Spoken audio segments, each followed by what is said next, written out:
Well, good evening, people. We've got Diggers Den, Tyson Fury, and a very young Lucky Jackie on board at the moment.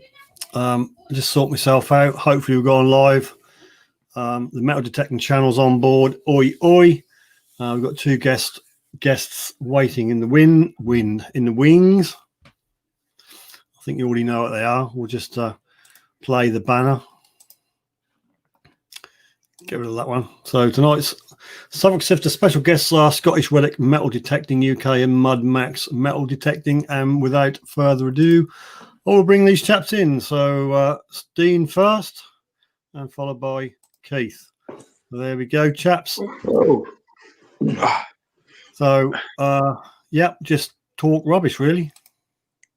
Yeah, I'm quite jealous, Steve. I wanted to sit on that couch behind you there, but Yeah, I don't know why I'm not getting my no, it's up there now. Sorry, I'm getting confused. Yeah, the couch is very very artificial, shall we say. it looks quite comfy though, eh? So how are we doing, lads? Good yourself. You may looking forward to chatting. Yep, you may or may not see comments, depending on what buttons you click, lads. But we've got Divi Detectorist coming in, Skittlewinkler, Josh, Wildfellows, XP, all on board at the moment. So go for it, people. Have a chat. Try and keep it loosely on metal detecting if you can. So who's going to start, Dean or Keith? I think north of the border, since you're much higher than me, you should go first, Dean. All right, Dean, way you go, buddy. Very good. What do you want to talk about? Anyone got any questions then? Yep. I can answer. I was going to say, if anybody's got any questions, please let us have them, and myself, Dean, and Keith will do our best. So I'm just reading some comments here. So Paul Doodle's gone digging. He's actually in Dunbar, the same place as me just now. He's to be fishing tonight. So yeah, so Doodles, and my camping weekend was a nightmare. Tent was flooded. The only good thing was Doodles meeting you. Divi Detectorist says, question for Dean, do you love me? It depends if you send me a sticker, Martin, or not. Because you've not sent me a sticker yet. Eh? If you send me a sticker, I'll love you. You can put it on the board behind here. Am I up there, Dean? Yep. I am. Okay. All right. Good. Any other questions here? Let's see.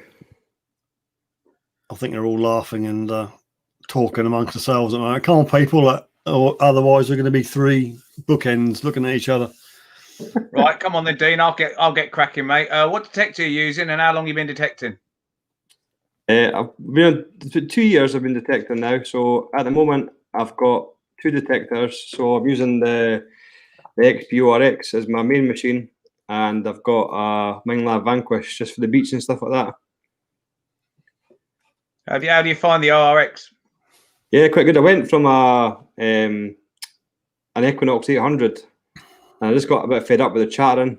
Just too much chatter in your ear, so I went to the XPORX, and it seems to be good so far. So I was a bit concerned to start with because I didn't think it was like picking up as much as the Equinox, but then we went and found the Horde, and the Equinox wasn't picking up the coins that the ORX was picking up, the deeper ones.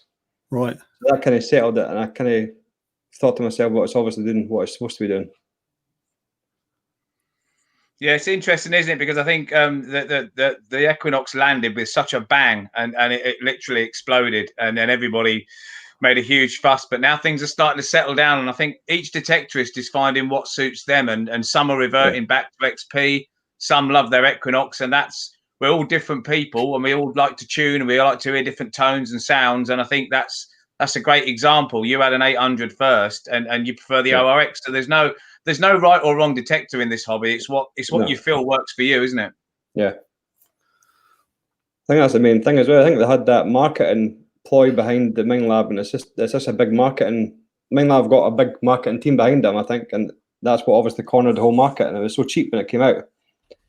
Yeah.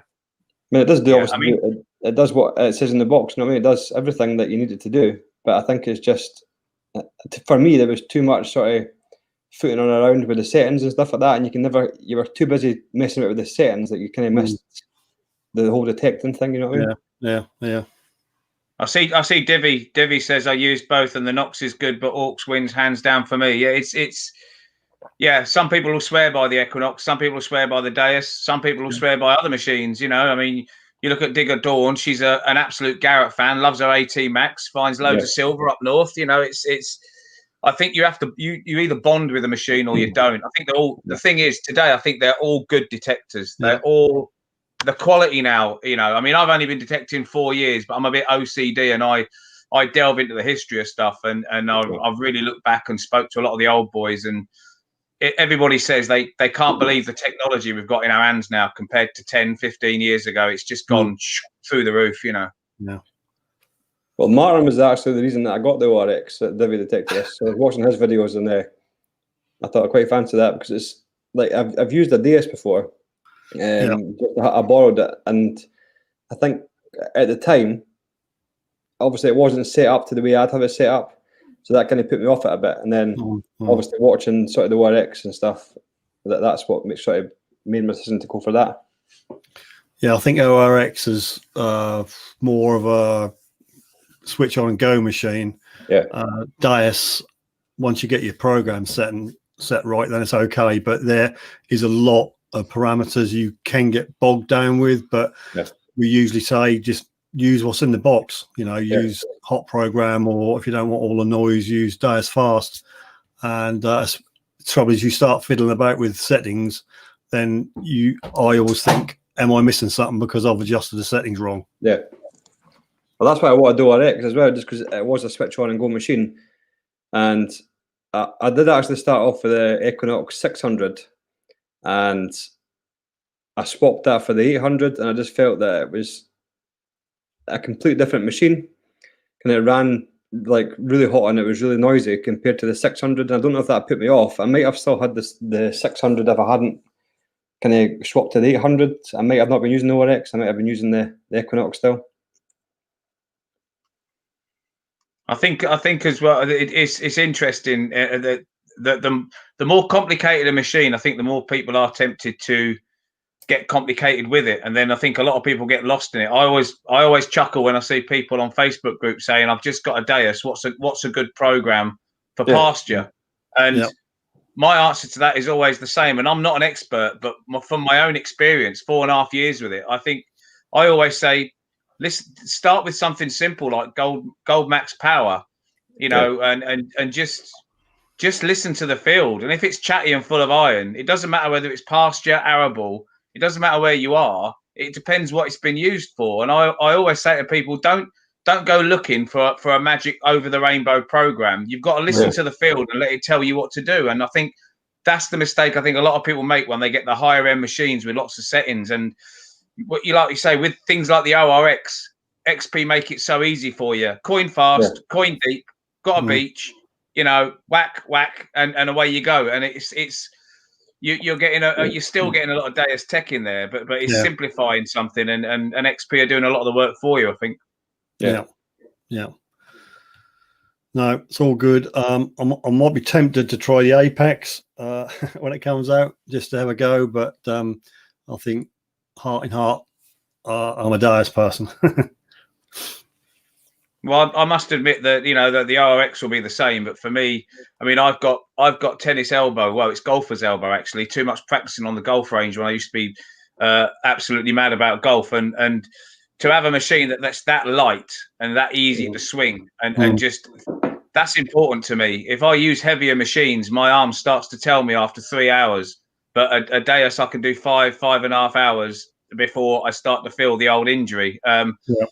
Divi Detectorist says too much emphasis on custom settings. 90% of the time, these custom settings make the machine worse. I think that's a good point, actually, Divi. You know, is that a lot of people listen to a lot of other people who say try this, it's brilliant, and it might be brilliant on their field, and it might have been brilliant on that particular day, but it doesn't mean it's the Rosette winning program for every time everybody goes out. It just doesn't work like that with detectors.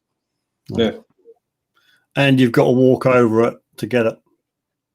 Yeah, again, and I mean, what have you got? Have you got permissions up your way, Dean? Yeah, so I've got quite a few up here, but as I say, when you look through the settings and stuff like that, like and you go on YouTube or anywhere, I suppose it depends on the soil conditions as well, because our soil conditions are completely different to the you have in England. And they just don't work. Like when I had the Equinox, I tried to detect it. It's that 4x4 program, and that was just like mega chattery all the time because like there was so much mineralization in the soil. Yeah. So that's what I'm saying. Yes, you just ended up going back and forward trying to find that best setting, and you spend half your time sitting on a field figuring out what setting to use for that specific day. Whereas the ORX, touch wood, I've just went on, switched it on, put it into coin fast or coin deep, and away I go. You know what I mean? I've just kept the custom, the preset settings for your sensitivity and all that kind of stuff. Just kept everything out of the box. Yeah, and it seems to be working. So I wasn't impressed. Yeah, I mean, I've seen some programs for the Deus that change so many things that I've actually sat down and analysed it, and they've basically changed so much that they're practically in a different preset. And it's like you've not got a custom program there. You've basically stripped everything back, and you've gone from Deus fast to GMP, or you've practically gone from GMP to pitch. You know, and it's like, well, you might as well just stick it in program 6 then and run it in pitch. So you can play with it so much that you just get lost and you actually end up achieving nothing. And I think a lot of people make that mistake. And there was a comment earlier on just there about the simplex, and somebody said it's what I can afford and I love it. And yeah, you know, this is the thing today. The technology is so good. You don't have to have multi-layered machines. They're nice. They're nice if you like that sort of thing. But these days, I mean, the technology now for 300 to 400 quid is immense. It really is. Well, you kind of look to that technology now. That was sort of the top of the range technology about 6 years ago. The technology of putting those cheaper detectors, and as people say, like I've tried the simplex and I just didn't gel with it. Yeah. And the ORX, you'll probably know yourself using Deuses and stuff like that. Like they're just not great on the beach. They're quite noisy on the beach, especially up here. So that's why I got the Vanquish for the beach. So I think you can't. You still, to me, you still can't beat Minelab for a beach for that sort of like lower end detector. That's just only the 340 that I've got for the Vanquish, but like, it goes deep and it's silent, finds plenty of targets. So yeah, I think the FBS in the CTX and the multi IQ in the Nox and the Vanquish range, it's just so good on mineralization, isn't it? So you put it on wet sand and it just laughs at it because it just neutralizes it. And they've got, I think there used to be 1 or 2 Whites machines that were good like that as well, because they ran 2 or 3 bands at the same time, didn't they? And I think they were quite effective on the beach, but of course they were a bit older and heavier and a bit lumpier. Funny enough, you were saying about some people not liking the simplex. I call it a backup machine. It was actually a gift for doing some videos for an online company. But my second machine is a Golden Mask 1 Plus UK, and it's got 3 dials on it. And it is such a brilliant performer. It really is. I mean, all you do is you've got on-off with the volume, you've got discrimination and sensitivity, and it just runs so well on so many fields. It's got great depth, it's got good separation, and you just look at it and it just looks so ridiculously basic, but it's just a really well put together, beautifully balanced detector, and it finds tons of stuff. My mate used to have one. He's still got it, but and I used to go out with the Deus, and he used to have his Golden Mask 1 Plus UK. And you know what Steve said earlier on about you got to walk over it. I never came home with loads more than him. It never happened. I mean, sometimes he'd come home with loads more than me, and I've got 1,400 quid on my arm, and he's got 280 pounds on his arm, and he's kicking me on coins and relics, or he's kicking me off the field. So it just, but that's another great little machine, and it's a shame that it's a shame that shipping from Bulgaria is so difficult. It's a shame that getting the machines to the UK has always been a challenge for Golden Mask, because the 1 Plus UK is a simple, very effective metal detector. It really is. You don't need massive lots of tech these days. The basics of the machines is really, really good. Yeah. Well, my friend that I go out with metal detecting sometimes, he's got the Golden Mask. Is it 4. I think it's a Golden Mass 4. And like we've been out on sort of some club digs and stuff like that, and he's came back with more than anyone. Mainly because there's nothing, as you say, there's nothing to play with. You just go out, pretty much turn it on, find that right thing, and then off you go. Yeah, I think the 4 is another analog one. So the Golden Mass 1 Plus UK is analog. The 4 is analog. But I think the thing with the 4 is it's got a manual ground balance. It's got a ground adjust, and I think one other thing. I think there's about 5 dials. Mine's got 3 dials. You get a couple more dials with the 4. But yeah, that's another one. You're absolutely right, Dean. That's another one that people who have had the GM4 just say it's a cracking detector. Yeah. Yeah, sorry about that. It's opening up another window, and I got some probably loop round again. Yeah. Okay. Yeah, that sounds good. I mean, I started off with the Garrett Ace 250, and I was fine and stuff. I had no problem with it. Didn't know any different really. Upgraded coil, and everything was fine. Then I spotted somebody. One of my friends had a Deus, and I thought, "Ooh, look at him! Like he's pulling up those shiny hammery things with that. That's good."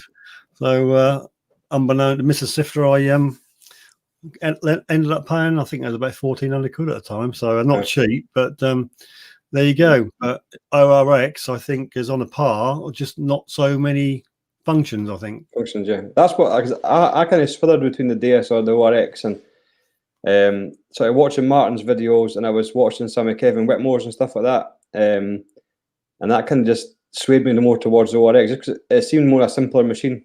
Yeah. And I thought if I go for a DS, I'm going to end up the same as I was with the Equinox. I was just going to end up fiddling about with settings all the time. Yeah. And it has worked. I mean, I've found stuff. I enjoyed going out detecting there, whereas before you would just spend ages just fiddling about with stuff and worrying that you're missing stuff. Yeah. I think that's the thing. You've got to really just not worry about it. Just choose a program. If it's working okay, just use it. The thing is, I've tested like Gary's programs, and he says, "Oh, great, do this, do that." But I'm thinking, am I missing something because I'm trying another program? It's just it's a bit sad, but I think just stick to one you like and stick with that. Yeah, it's true. I mean, I think in 4.5 years, I've done the full spectrum, Steve. I've tried various programs. You've got Ultimate. You've got you've got one called the Sifter, mate. There's all kinds of programs there, and I've tried loads, but I've kind of gone full circle. And these days, I just make slight adjustments to the presets, but I don't do much else. The only one that I do absolutely love out of the custom programs is the hot program, because I'm a massive fan of full tones in the Deus. And I do, on irony sites where I'm not looking for depth, I do absolutely love the hot program. It's like having a sniffer dog in your hands. It's just literally going across the field. You can really almost hear it sort of like sniffing. I absolutely love the hot program. But other than that, I really don't use a lot. GMP in full tones is a favourite of mine. And if the field's chatty, sometimes I feel just bumping up the disc just to bump up the discrimination and quieten it down a little bit, without going mad, but just put it up to maybe 5 or 6. It makes a lot of difference. But yeah, I've gone full circle, and I think you can spend far too long. It's good to have all that stuff there, and it's good to learn what works for you and choose what works for you. But I think once you've done that, you should trust it, and that's the thing. Learn what works for you. Use what's at your, and the same with the ORX. You got coin fast, coin deep.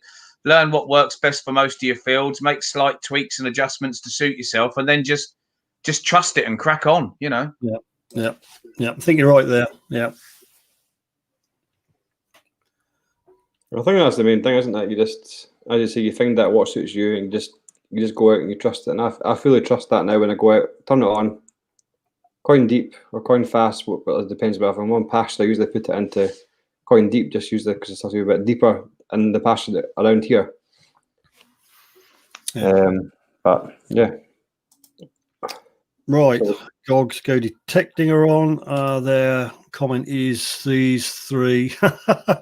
Is it a comment? a compliment to us. These three are your classic men. Oh God, I think he's being a bit rude there, don't you? No one's commented that I shaved all my fluff off and had a haircut. But All right, looking a bit trim there, Stevie. yeah, nobody said anything. So there you go. Gogger's Yeah, see, he's looking a bit bald, isn't he? Gogger's gonna just he's gonna keep digging, and he's put Sifter's losing it from the back. Well, it's here. I'm a bit thin here. I wouldn't call that the back. They claim they are sexy. Then comes Dean, who's balding all over. Does it mean he thinks he's sexy? Dean's not got a choice. Dean just has to shave it John's off. going to get a smack, I think, if we ever see him. I normally sport the Dean look. I normally razor it off, but I've been lazy. So I've basically got bald man's fluff from not actually razoring my head. So yeah, I go for the Dean look. But I've actually got some letters on the shelf behind me, and if I get in the right position, they actually look like a strange toupee. They've been on my live stream. They've been on my live stream a few times now, but it actually looks like I've got a strange little toupee on the top of my head when I get the position right. But it's actually letters. I thought the glue had came off. I don't know what to say. Ian says, Steve, you still got your porno tash. A bad 70s porno. Yeah. Yes. The Sexy and the Two Wizards from Henrik. Aaron says, can I join the Tufty Club? What you meant? Oh, your Tufty Club. I'm with you now, yeah. So we're going off metal detector, and we're actually taking the mickey out of the presenters and the guests. That's the usual, isn't it? Yeah, it was never going to stay serious. It was never going to stay serious, was it? Got a bulk load of these come through. I did order them from Amazon, believe it or not. You must go through a hell of a lot of them, Stevie. Well, I'd run out and people only moan if you ain't got a party pot with a pool. And had to try one out. And they're quite good, quite loud. And they got the iridescent instead of the paper bits inside. So that's all good. Yeah, I nearly ended up with a sort of a drug dealer's car. I've been looking for a car. And there was a couple nearby. Went to get a black one, came away with a silver one. So the black one weren't quite up to spec, and the silver one, although a year or two older, was full everything. Parks itself, I can't believe it. You find a space, you hit a button, you just cross your arms, and the old wheel does that, and it just gets you in a gap. It's brilliant. Yeah, better not good for your old car, eh? Yeah, well, I've given poor old Pajero a good old clean up today, and I'll sort of put it up for sale, so see if we can punt the old girl on. But yeah, this Merc have got these lights, these fully auto lights, and they're just, well, I don't know what you call them ball-wise, but they're just white light, and they're full on. And as soon as I see a car come, they dip. It's brilliant. They don't have to do anything. Sit back. Sit back. There's a comment from Skittlewinkler there. He says, is it worth getting the elliptical call when I've already got the HF? So I take it you mean the high-frequency elliptical as opposed to the HF round.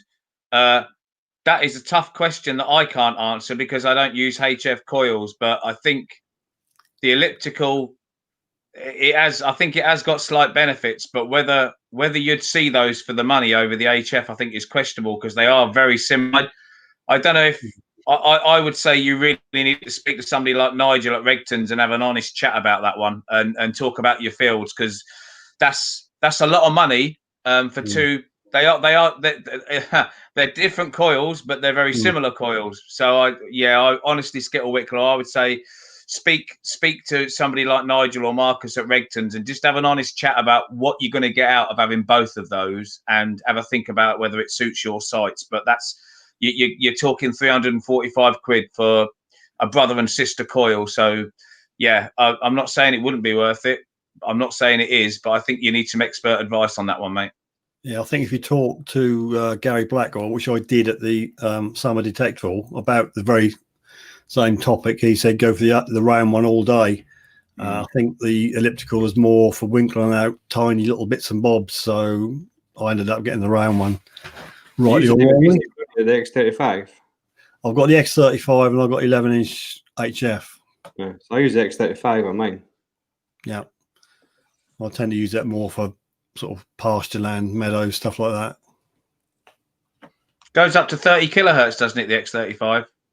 I can't remember. I know the HF goes crazy. I think the elliptical goes up higher than the 9 round. Yeah, the round's about 50 something. I think it's about 54. The elliptical goes up to 70 something, around 70, and I think the X35 is 30.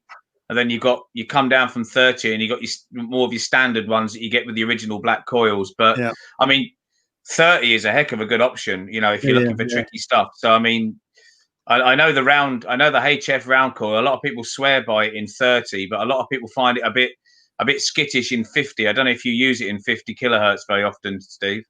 No, I don't. I only go 30, but there again, people say I'll use it around the 14, 15, but you got an X35 for that, haven't you? Yeah. Sunday's WBC is asking if I'm Rob Random and Aaron's love child. WBC question is Dean, Aaron, and Rob's love child. Only they know the answer. Yeah. We could be. What Josh says, thanks guys. I was on a site Sunday which had iron everywhere.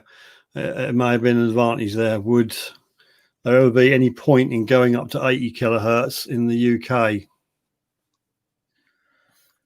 I would think, I'm not that experienced, but from what I've seen, I would think it's that when you get up that high, you're really talking about places like Australia and South Africa, and that the real benefit of the super high frequencies on tiny gold. I might be wrong. I could be totally wrong, but that would be my hunch.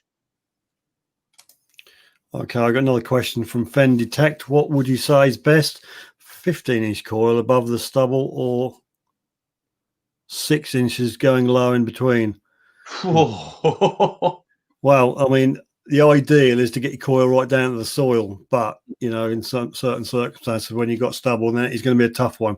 That's where the I don't know, a 9-inch or the elliptical may get in between the I don't know, but I always swear under my breath when I go onto a field and they've left about 10 inches of stubble. I thought, just come down, man, bring the table down a bit, cut it a bit shorter, but no.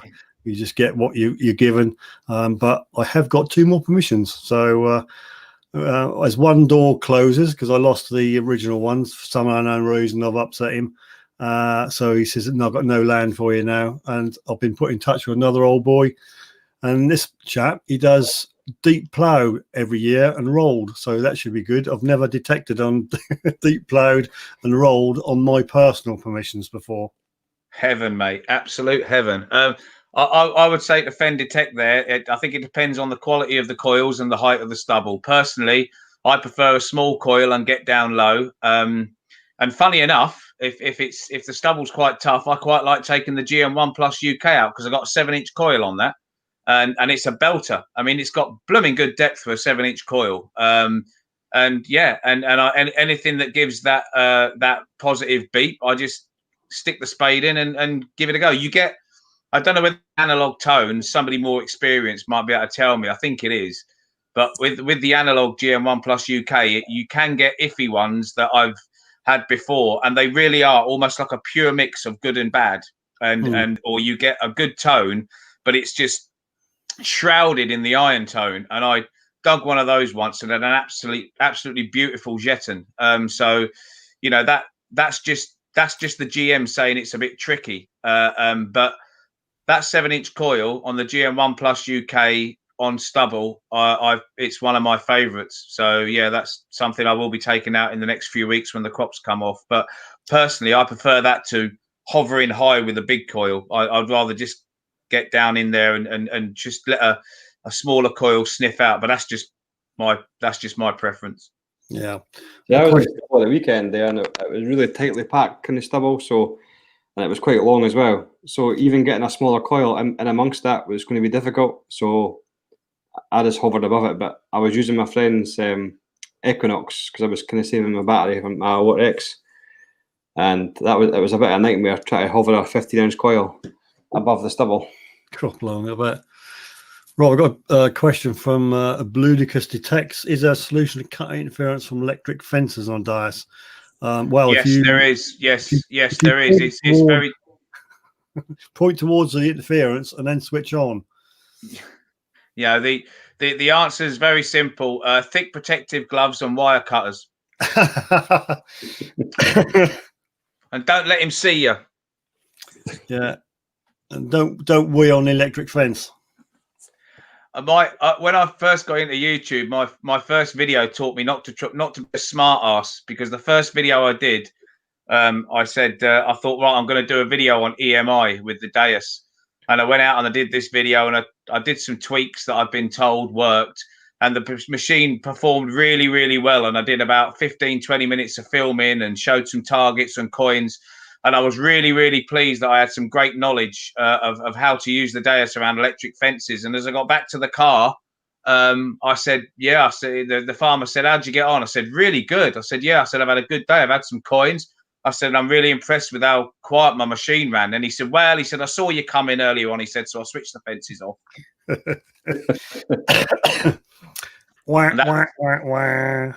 That's a true story. So there was me thinking I was doing all the right things. There was no EMI. So there you go.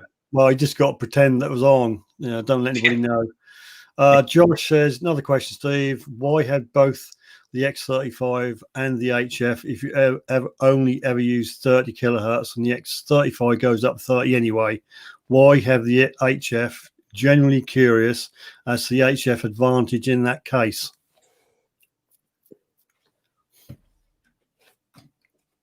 Keith, you're the expert.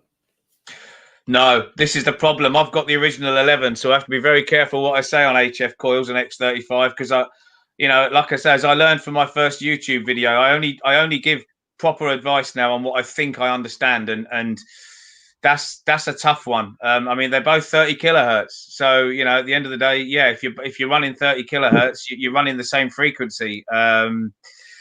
Is there any difference? I can't see how there can be, but of course, if the 11, if one's 11-inch and one's 9-inch, I suppose the 11 might go slightly deeper because it's a slightly bigger platform. It's got a slightly wide searcher area, but yeah, I don't know about that. Martin at the Detectorist has answered that kind of question. He says, I believe the high frequency coil is more responsive than the X35. It's a bit more snappy on targets. I noticed that compared to the X35. There we go then.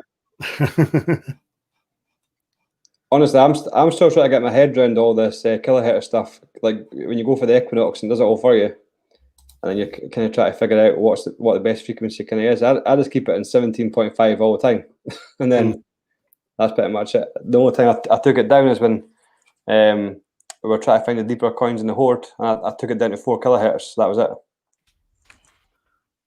Yeah, I use 17.4 practically all the time on the Deus. I like to know it's going to hit the small stuff, and I think the depth is still very, very respectable. And that's what, 5 years old now. That coil, 5.5 years old, because the machine was a year old when I bought it. So it's a 5.5-year-old coil, and it's still doing the business. So yeah, for me, it's a case of if it ain't broke, don't fix it. If I had the money, then I suppose I'd treat myself to more toys. But at the end of the day, I'm happy with the good old fashioned, to be honest.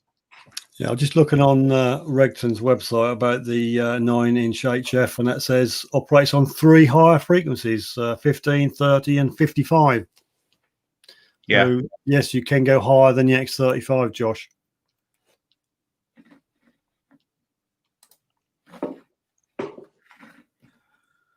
I think the general feedback I've seen on it is that most people find the HF coil, and a lot of this was before the X35 came out anyway, but most people find 30, if they're going to go high, 30 is the happy one. That's the one they like, and 50 is people tend to try it and go back to 30. So I think whether it's just a bit unstable or whether I don't know what it is, but most of the people with the HF coil over the last couple of years that I've seen YouTube and comments on forums, they tend to say that they like 30, but they're not so keen on 55. So I don't know. Yeah.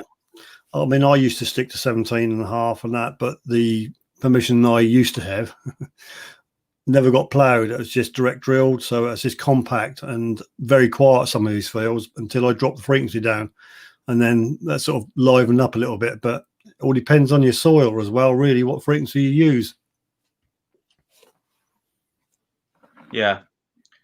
I tend to find 17.4 works for 90% of the places I go. 8 kilohertz is definitely calmer, but I find if I just creep up the discrimination a little bit on 17.4, I can usually get the same results. So if it's a bit chatty, I just knock a little bit more out, just dumb it down a little bit, but not only never above about 6.5, but it seems to do the trick on most. Yeah.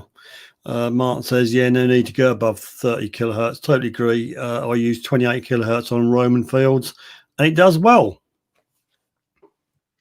So, question to Divi: do you think somebody like me, who uses the old school 11-inch black with 17.4, do you think I would see on ancient sites and tricky targets?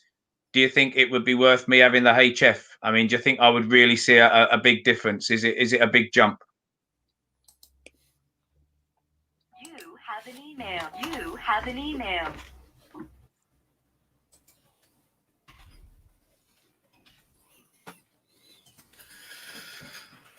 Sorry, Dean, my OCD kicked in. I'd have put a capital S and a capital R in your name. I seen you looking at that there. I seen you getting a bit sweaty. I left it in there for that reason. Yeah, you just done it on purpose to wind me up. I suppose we've gone a little bit XP here, haven't we? So I'm gonna flip it on its head.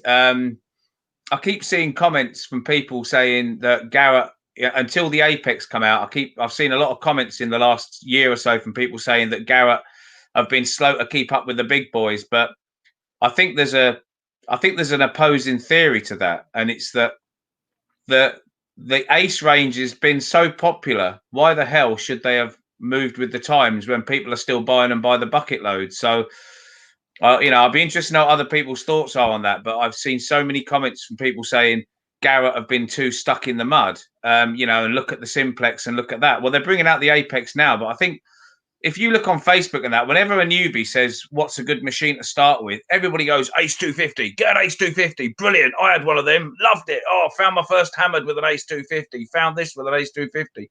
So, why on earth would Garrett spend loads of R&D in the last 2 or 3 years making new machines when everyone was still screaming about Ace 250s? It wouldn't have made sense, would it? So there's two sides to the argument. I think if when you look at Garrett, it wasn't broke, so don't fix it. You know what I mean? Like, obviously they've got the 80 Max, 80 Pro. Like, personally, like, I started off with the 250, and I did use I borrowed like the 80 Pro, and it was just it's the tones that I didn't like. That was all. But it does find everything. You know what I mean? It still finds everything else. It's just a bit of a noisier machine, a bit of kind of heavier machine than other ones, isn't it? I had an Ace 400i and I loved it. I if it was the only detector I could use, I'd be a happy detectorist. It wasn't the best thing on the market, but for the money, it was just a good, honest detector that found small stuff, had good depth, and I loved the Ace 400i. I thought it was a little belter, and like you say, that they brought out more yellow box machines in the Ace range and didn't really develop further, but I don't blame them because people loved them, and at the end of the day, give people what they love. So then you wonder if Garrett have brought out the new machine, the Apex, like have they done that because of the fact that you've got all these cheaper machines now that have sort of knocked the 250 and stuff off the kind of market? Like, everyone's going to go for the Simplex and like the Vanquish, all that kind of stuff. Obviously the Garrett kind of had that market cornered for cheaper machines for however many years, and now obviously they've kind of been knocked off that market, especially by Minelab, when they bring out that Vanquish as well. So obviously that they've now had to kind of bring something out that's going to rival those machines, haven't they? Yeah. Tones is a big thing with me. I'm not disrespecting Equinox and stuff like that, but I just don't like the tones. And I just, dare I say, they sound a bit Toys R Us, but there we go. Yeah, they are definitely kind of a tone that is completely different than the other ones. Like you notice that when you're using the RX and you jump onto the Vanquish, like the tones are completely different. The only reason I went back to a mining lab on the beach was just purely because it was silent until I hit a target. Yeah.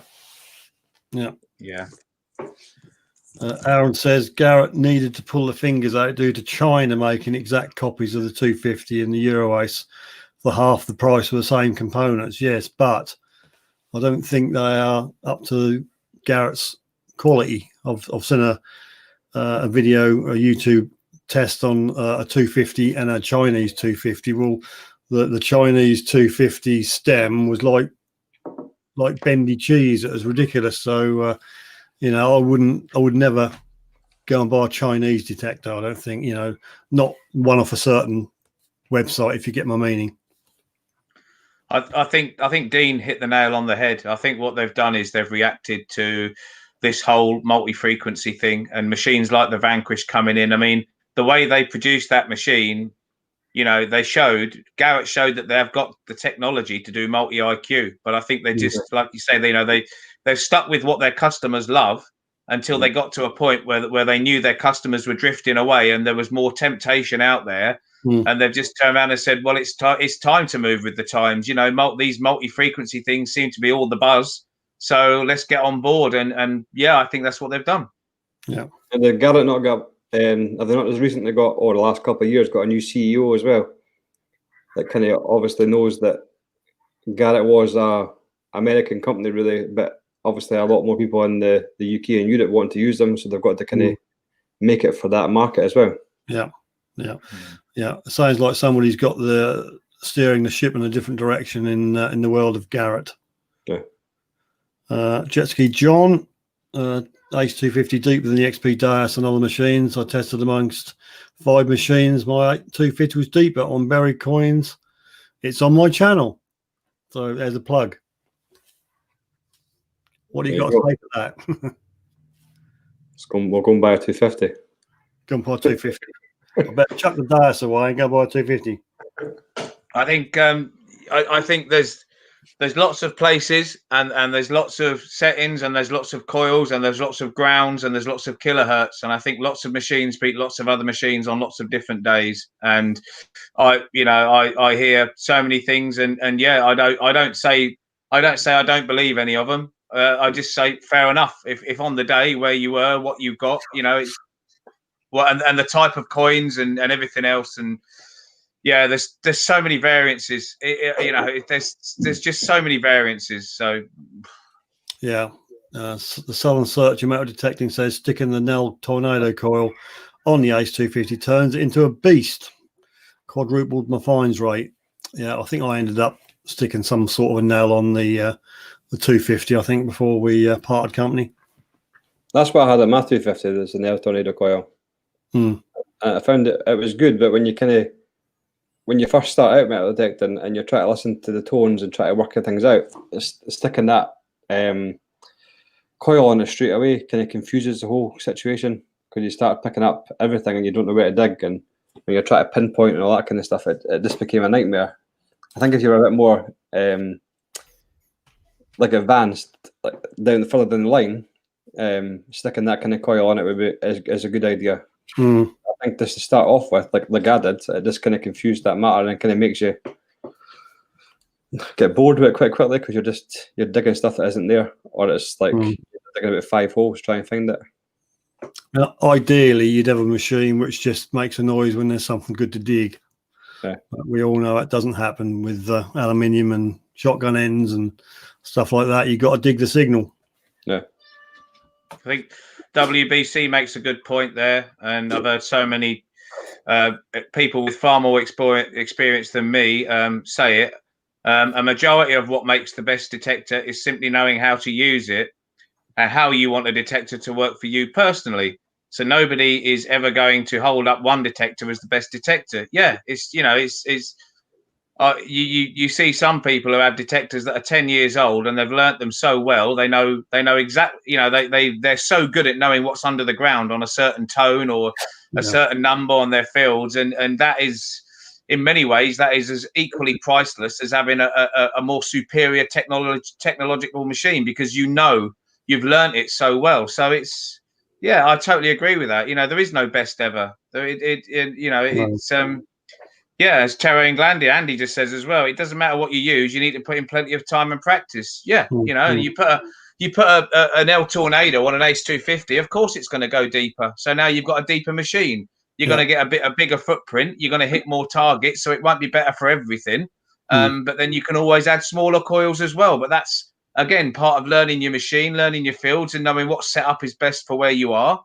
And again, how to get the best out of your detector. But yeah, I think everyone's looking for the end of the rainbow, but I'm still learning the Deus, 4.5 years, and I honestly believe still learning things about it, and I'm still getting more and more in tune with it. After 4.5 years, I'm still getting more and more in tune with it. It's still a work in progress, and you can't beat time with a machine. You really can't. Yeah. Well, I've got a guy that used to come to some club digs that I used to go on, and he uses a 250, and he knows, like, when he goes over it, he knows exactly what he's going to put out the ground. Like he gets it right every single time. And how many years has he had it? About 6-7 years, something like that. He's had it. Yeah. So there you go. He spent 6-7 years learning the Ace 250 exactly, and he's got experience with that now, and he's going to feel confident that he can leave something behind, because the amount of times he knows exactly whether it's worth digging or not. So that saves him time. That's another thing you hear when people get new detectors is they say, I'm digging a lot of iron. Well, you will. You should, because you're trying to learn what you shouldn't dig, and you're going to have to dig a lot of rubbish to learn the machine. And if you don't, you'll leave a lot of good stuff behind. But if you stick with a decent machine, a good quality machine, and you learn it over years, you'll soon know what to ignore, and you'll have a lot more confidence. But it's a bit of a cutthroat market now, isn't it? I mean, if you think back years ago, I mean, you talk to the old boys and that, and the machines that were around in the old days, there just weren't as many people in the business or as many units, and it's a lot more cutthroat than it used to be now, isn't it? Yeah, there's tons more people about now. Sort of everybody's got a machine now. Everybody's wants permission, so it's more cutthroat these days. Jet Ski John says, mastered the Ace 250 for 15 years. Will go up against any top-end machine. Well, there you go. Yeah, 15 years. You're gonna know it by now, aren't you, Jet Ski John? Yeah. But you can't. Once you've got that under your belt, you can't take it away. Once you've got that, the experience is something you only get with time, and if you give it the time, you'll get the experience. Well, you got a compliment, Keith. Mud Max has got it bang on. Someone in this world agrees with me. Is he the one? He's the one. Someone searching metal detecting. I dug a lot more iron when I got my simplex, but I haven't. But I've learned it a lot more and now dig a lot less. Well, there you go. It comes with practice, doesn't it? I think that's what it is. Having the time to learn that machine. Like when I got the simplex, to be honest, I didn't give it a chance. I went out and I just think I felt I didn't gel with it, and I only had it out a couple of times. And I think it's one of those things that you've got to want to learn it. I think if you don't kind of gel with it kind of first time, or you don't want to try and give it a go, you're never going to be able to do it. John says C-scope 2M. Got to know the saying it made, knew what it was. No fancy screens on them. Yeah, I looked at those C-scopes because when I was looking for the machine for the beach, somebody had said the C-scope, I can't remember when it was, it might have been that one, said that was sort of a machine built for the beach. Oh, that's the 4 SPI. That's it. And I looked into that, and then I thought for £210, the Vanquish is just going to be as good. So pinpointers, they all perform in similar fashion. Well, I know my preference because I've got it. It's a MI6 and it all links up with the Dias, and it's pretty trick. But there again, Garrett carrots. If you want a buzz and make a noise, they're just as good. That's what I got. It took a while getting used to, because I had the Garrett for ages, the Garrett carrot, and when I was turning it on, when I had the ORX, it was just interfering too much with the ORX. Yeah. So I ended up buying the MI6. And as much as it's great when you want to use it, like linked through the machine, but when I go to use it, when I'm using the Vanquish, it's a complete different story. It's just like, especially when you're at the beach and you're next to the sea, and you're trying to hear that tone, or you're trying to feel the vibration on your fingers. Yeah. When I first started using the MI6, turned it on and got some dirt out and waved it over the coil, not realizing that turns the coil off. Yeah. So I thought, oh no, me detector's not working now. There we go, live and learn. But the times I chucked that Garrett carrot over the field, that was making stupid noises, it got to a point where that was messing me about, and I just thought, don't know. Yeah, I've had the carrot and the MI6. So I've got the carrot and the MI6, and I love them both. I've had a couple of cheaper ones, and I can notice a drop in performance with the budget ones. They're not as responsive. They don't beep quite as much, and yeah, I haven't had a lot of different pinpointers, but I think I've been lucky. I was recommended the carrot, I got it, I love it, and I've recommended the MI6, I got it, and I love it. So. No, that was the black one, which I threw it. Actually, I think I threw it over a hedge.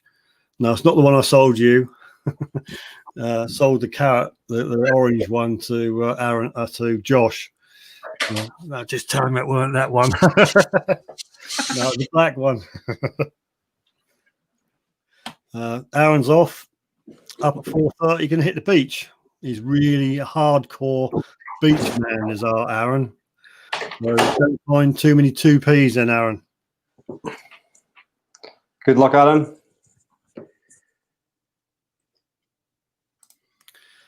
John says, don't like pinpointers because I'm old. Too much more to carry. LOL. The amount of stuff that you carry when you're metal detecting. And my trousers end up falling down because I've got that much attached to it.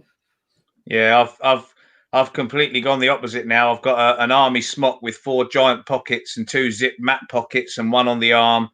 And I've got rid of all the bags. I have a tiny little backpack, which I throw a bottle of water in sometimes. Everything else goes in the pockets. And if I can't get it in the coat, it's not coming with me. So I've gone completely the opposite direction now. So, well, I've been a bit silly, really, apart from this. That's what I've got here. Blatant branding. I bought this, I had it about a couple of months, and I do regret buying it, actually. Yeah. One of these jobbies. Yeah, I've got some of those in a suitcase in the spare room, and they're never coming out again. Trouble is, you've got so many pockets. If you're not careful, you just load it up, and you end up, dragging stuff around you don't really need. So I don't know what I'm going to do. But I've kind of tried to fit. I've got that the XP Finds pouch as well, and I went for the big the whites one that I had, and I felt that I was filling with too much stuff, and it was just like pulling my trousers down. No, I'm sorry, but I would never go out on a casual detect with this. It's very nice, don't get me wrong, but it's more of a case as if you have to push bike somewhere or walk somewhere, you can take all your gear on it, but it's quite a heavy pack, even empty. So I wouldn't have thought I'd put up with that for 3-4 hours a day on my back.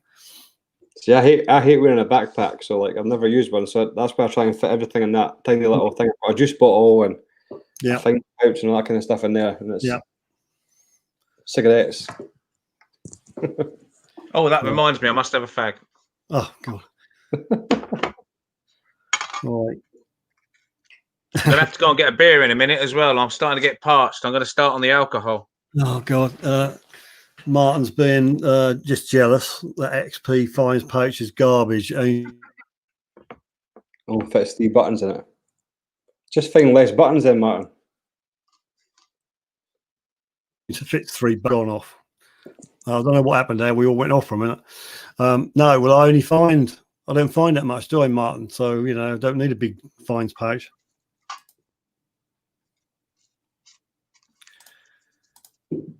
Right, Southern Search Metal Detecting. Right, I'm off, guys. Take care. Yep, you take care too. Thanks for joining us. Yeah, Much Ash. appreciated. What's that? Scott says your man purse takes up too much room. And my man purse, man cave, but purse. How you doing, Scott? All settled in your new house yet? Josh says I have the Searcher Finds bag. I'll regularly be carrying at least a stone of weight in it because I take everything I find home. Yeah, those plows and tractor wheels I do weigh you down a bit, don't they, Josh? Aaron's asking if any of us are going to Detectival next year, if it happens. I'd like to think so. Are we saying, Aaron, that are we talking about summer or spring? We would like to either, really, but realistically, maybe it'll be summer. I don't know. I haven't heard anything, you know, in that direction, really. Anybody else heard anything, Dean? No, I've not heard anything about the if it's going ahead or not. Well, I imagine it will go ahead for next year. Yeah. It's probably not something that I'd attend because it's just that far away from me. It takes quite well. We've got that Detector Con, which is quite close by. It's in Newcastle. So I was supposed to go on that last weekend there. That's why I went camping in the wilderness, just to pretend I was there. Yeah, I know. Yeah.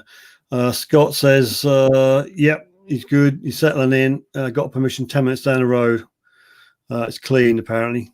I will never detect a bam, 3 hammers up first, 2 runs. Well done. Good man. The Kimmy not get 2 of those hammers, Scott, though.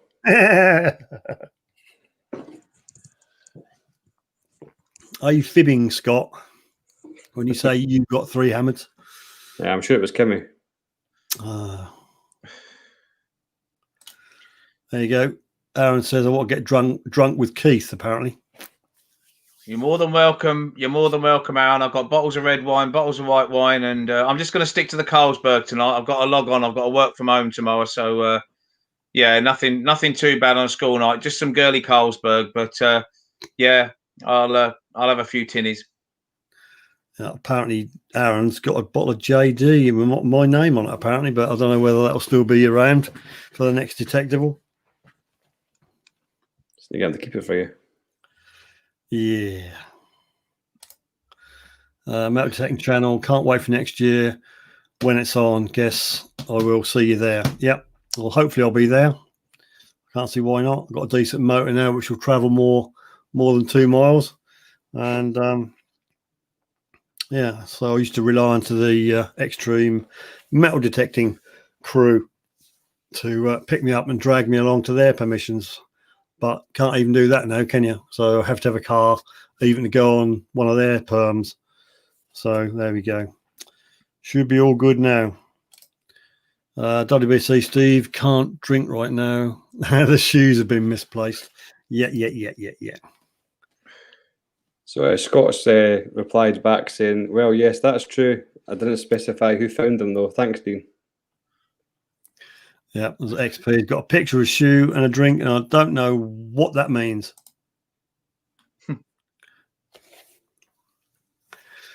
Whom Thanks found for the thanks for the offer of a beer at Detectable, Aaron. I appreciate that, mate. Yeah, apparently he's going to buy everyone a beer. Apparently LP, you're going to have a bar. I think that's another thing about detecting, isn't it? We were talking about detectors half an hour ago and how everyone's different and bonding with machines. But this is quite a diverse hobby, isn't it? I mean, you know, if you think about golf, most people who play golf, join clubs and things, but you get some that don't. They just like to have golf with the same mates every week, and some people like to go and fishing matches. Other people just like to disappear down the river on their own, and detecting's the same. You get some people who love the rallies, they love the trade stands, they like meeting up with YouTubers and all that kind of stuff. And there's other people who wouldn't be seen dead at a rally, and they just want to get out on their field, peace and quiet on their own. And yeah, it's all part of the diversity of the hobby, isn't it? It's horses for courses, really. But the rally scene and the open digs has certainly taken off in the last few years. I think it's that social aspect, isn't it? I found that obviously since coming online and meeting a lot of people, there's a lot of friendly faces, and it's good to get sort of advice off people and have a laugh. And you do meet more people, and at the end of the day, it's one of those things as well that, as you say about golf, you play golf, you meet other people that play golf that might have a different golf course. You go and play on their golf course. It's the same with detecting. People invite you to their permissions, and you kind of meet people, and you get to go on new land and stuff like that. Yeah, it's all good. Yeah. No, I was reluctant to go to the first spring detectable because I've always been like a lone wolf. But some of my friends got onto me, said, "Come, it's enjoyable." I'm a bit lazy because I'm diabetic, so my feet ain't that brilliant, so I can't do a whole day's walking. So I don't mind going out in the morning when that's cool, have 2 or 3 hours, and I'll come back and I'll just loiter around the Regton stand drinking Coke. That's just about right for me. I think any more than that, then the old feet blister, and then the rest of the time is a nightmare. Yeah, you've got to be able to enjoy it, and you've got to be able to find a happy medium, ain't you? And it's some people love it. I know I've heard comments from some people say they go to detectable and they only do about 3 hours detecting because they can't stop talking detectors with the trade stands, and they just spend all their time nattering about this and that and picking up machines and asking questions and getting free baseball caps and whatnot, and eating burgers and having a beer but if you go and you enjoy that, then why the hell not? At the end of the day. Yeah. Yeah, I mean, that's all part of it, I think, on the big meets, is to meet people. Yeah. That's not, I mean, if I went out detecting all the while and never saw anybody, I'd feel a bit shortchanged. I like meeting people, because you see a lot of you guys on YouTube, and to meet you in face to face, like Henrik and that, great guy. I mean, Martin, Detectorist, I can take him or leave him, but, he's all right. No, seriously, that's just getting out there, meeting people, having a laugh. What's he said now? Steve, are you happy I'm back in the Regton gang? I didn't know you were, mate. Did he leave? I don't know. Did he leave? I don't know. Diabetic drinking Coke. Yes, a Diet Coke with no sugar in it.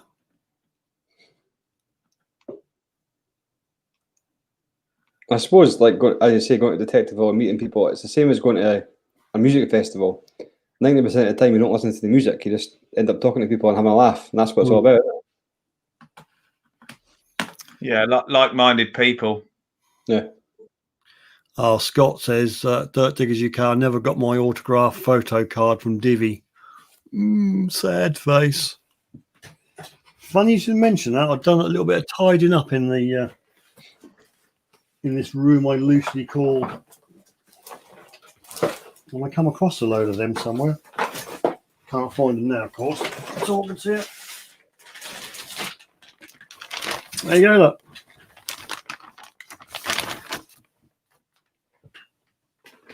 That was mine for summer. Detectable, so do a quick with squiggle. Do DV Detectorist, much love, kiss, kiss.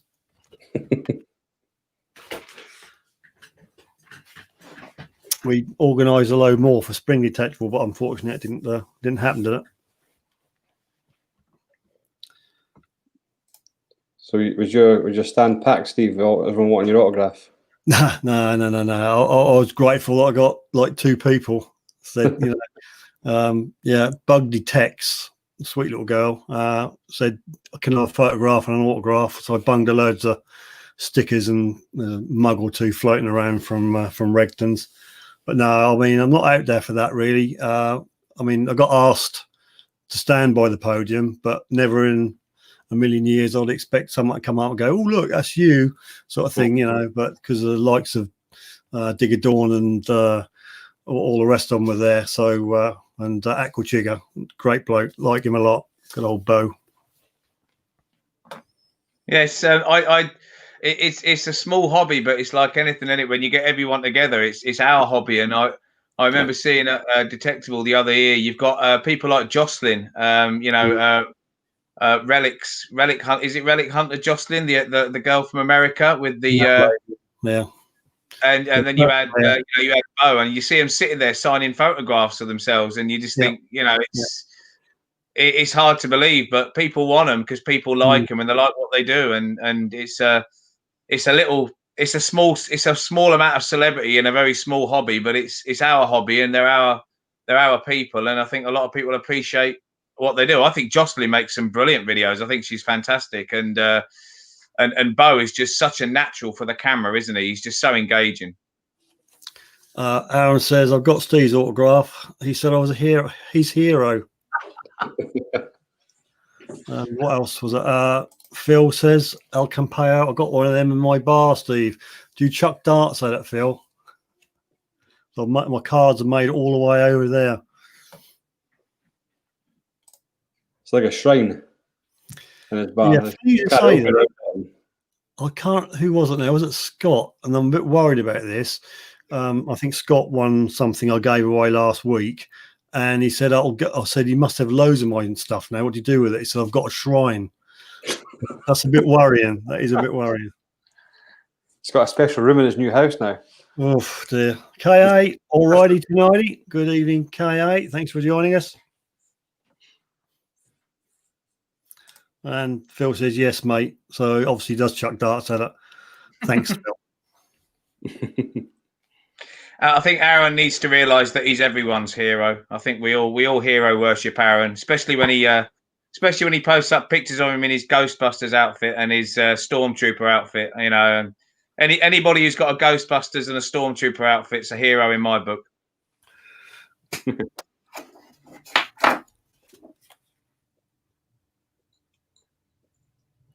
I like those stickers. They're cool stickers. Like, yeah, I'm going to got a few more we can give away next week. So next week will be just a normal show your finds. Hopefully, when I get my head around Streamlabs, and we've done a test run last Wednesday, and it did go okay. I think a little bit limited on the screens because I just couldn't get my head around. But hopefully, I will. And next week we're all back and ready to rock and roll. Dirt Diggers UK says Quarter Hoarder is my favourite. Yeah, Quarter Hoarder is another one who deserves a mention. I think his name's Jason. He makes some excellent American detecting videos. He's a really nice guy. I know he goes around a lot. He's around schools sometimes, showing his finds to the school kids and talking about the hobby in America. But yeah, Quarter Hoarder, it's good channel. Apparently, Scott says he asked me if I needed anything for your DD UK shrine, not vice versa. He's backtracking now. I think my favourite American channel is they're a fairly new channel, the Wanderers. Like I've seen many of their videos. So they're quite a new channel, but they're really good. I think there's 3 of them go out. Nice stickers as well. Right.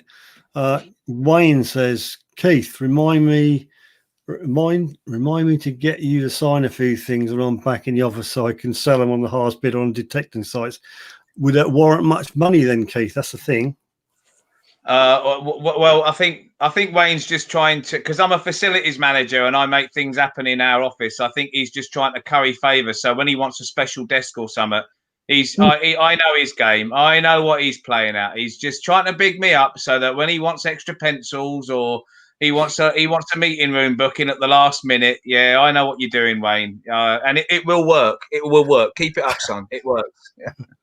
Aaron says, "You've got a cult following, Steve, and that's not a spelling mistake." I saw something. What did Scott say? Scott said something about, or somebody said, what's the deal with metal detecting and stickers? So what is the deal with metal detecting and stickers then? Bit of fun. A bit of fun, yeah. Just a wee bit of promotion, I suppose, as well. And you like, it's good to collect other channels. I just find this is a bit of fun to do, and just a new way of meeting other people as well, and chatting to other folk. Right, Yeah. I'm going to get a beer. Well, I'll take you off then. I'll mute you because I don't want to hear you wee-weeing again. I think the first time he went, Keith went on a live stream, he was drinking a few beers and said, I just got to nip upstairs. We all thought we could hear him wee-weeing. And he come down and he said, no, that weren't that. That was the tap. I thought, well, the tap ran for quite a long while. Maybe he was peeing in a bottle next to the computer. Oh, God. That's how you could hear it. John says, I'm off next week, being a front liner.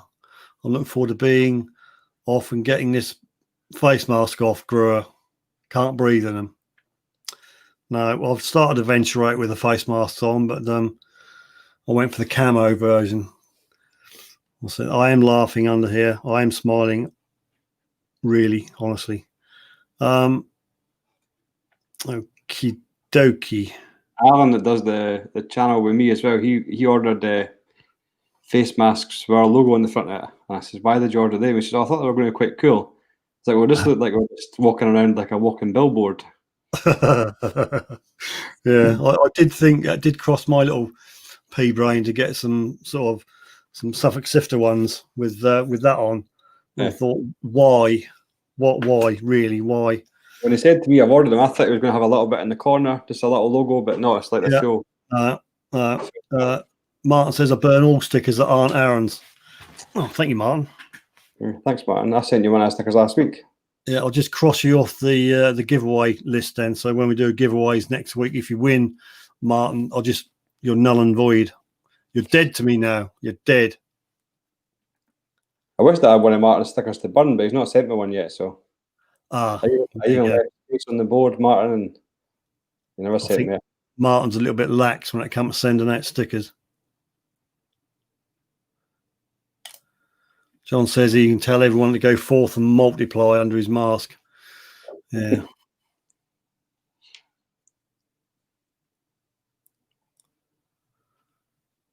So, yes. So, Steve, what got you into metal detecting, but more like what got you into YouTube metal detecting? Well, I'd like to say it was Martin got me into metal detecting, but it wasn't. I don't really know. That's something I'd thought about for a while. Obviously, I watched Go and Garrett. I think probably did it because I used to watch his videos quite a lot, and ended up buying a Garrett. So that was probably my way in. And I didn't use the video to start with, Dean, really, but I thought, well, I took the camera with me just for the fact if I did find anything, I could film it, and it just started from there, really. So that's how I got in, and the wee is back. I have not been for a wee. I did mute you just in case we heard it. That was a running tap last time as well. I refute Yeah.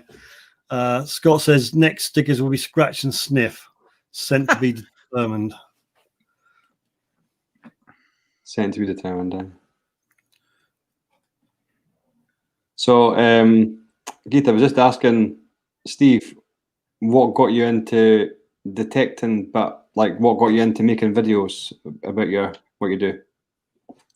Well, what got me into detecting was the Detectorists. I'm one of those guilty as charged people. I had golfer's elbow, and it was October 2015, and I was struggling, and I put the telly on one night, and they just came up, and I'd seen Toby Jones in something else, and I just fell in love with the series in half an hour. I just thought that was brilliant, and that's it. It just started, but and it went from there. And I spent 3 months researching the hobby, and I bought a machine in the following January. So near 4 months in total. I did a lot of research, and then a Deus without the remote came up from a coin merchant, a second-hand one. It was a year old for 500 quid. And from what I'd researched, that was a good deal. So I just pressed buy it now and just grabbed it and just threw myself in. But the YouTube videos, I just watched loads and loads and loads of them, and I just got more. When I realised that people were just doing it with a phone, and that you could stick it in your laptop, and there was ways on Windows to just put it together and upload it. When the penny dropped, I just thought I'll have a go at that, and I just got hooked. I got hooked. I just found it a good laugh, and what I love about it really is I do it videos mostly for a selfish thing, and it's just because I like to have fun. I like to film it. I don't mind how many people watch it. If I can be helpful, I will. If I can do a review and be honest that I think will help people, I'll do anything to try and help people with the videos. But primarily, I'm out there having fun, and it's a library that I can look back on.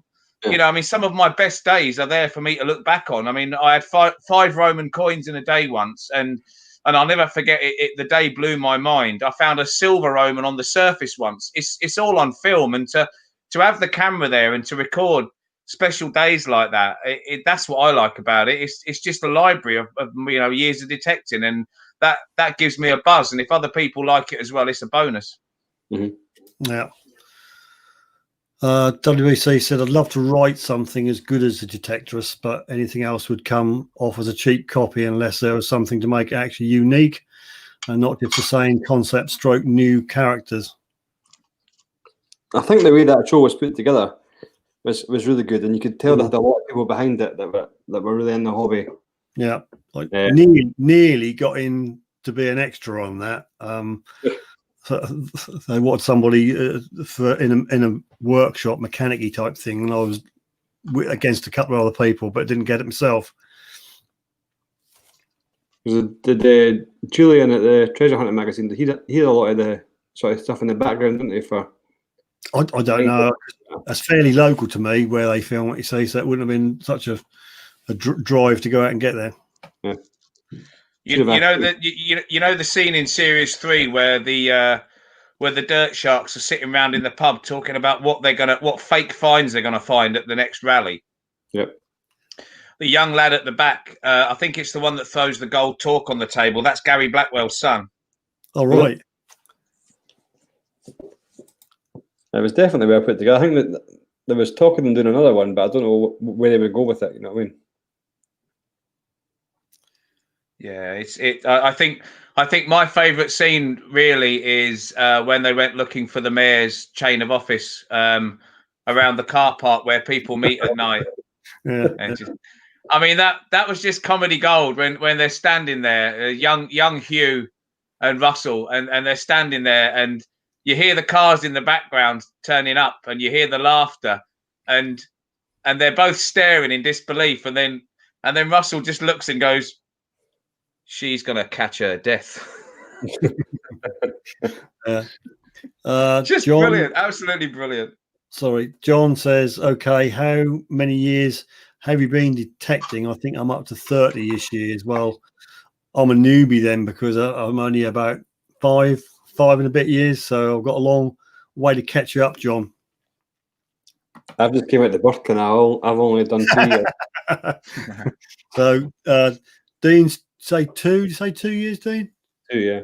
Yeah, 5 me, and obviously the old timer down there, Keith. February 2016, Saturday with a friend, and the very next day with the club that I've just joined. February 2016, that's when I started. Oh well, I'm the oldest one here then. I can't match 30 years for John, but I can beat Dean and Keith just about. Righty, what else we got? Yeah, go on, Keith. Question for John Clayton. In all honesty, 30 years is plenty of experience and probably quite a few machines. I've heard people say that the biggest advances in machines is the fact that they separate quicker and that they're more stable. I mean, would he agree with that? A lot of people say some of the old machines were deceptively deep, but they weren't as stable and they didn't separate as well around iron, the processors, that kind of thing. And a lot of people say that that's the biggest leap is the technology and the fact that they're so much faster and more settled. What does John think of that? Where does your 30 years experience, where does he see the biggest jumps in technology? Where does he think it's been?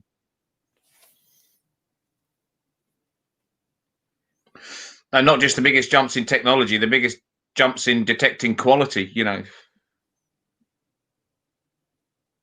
There's a guy that, like, we used to run a club, and one of the guys that came to the club, he had been detecting like 40 odd years or something like that.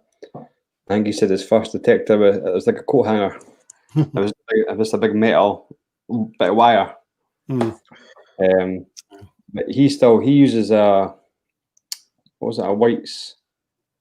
I can't remember what it was, but the machine that he was using was like 20 years old, and he still uses it all the time, and he still swears by it that it'll outclass any other machine. And he does go out and find stuff. Yeah.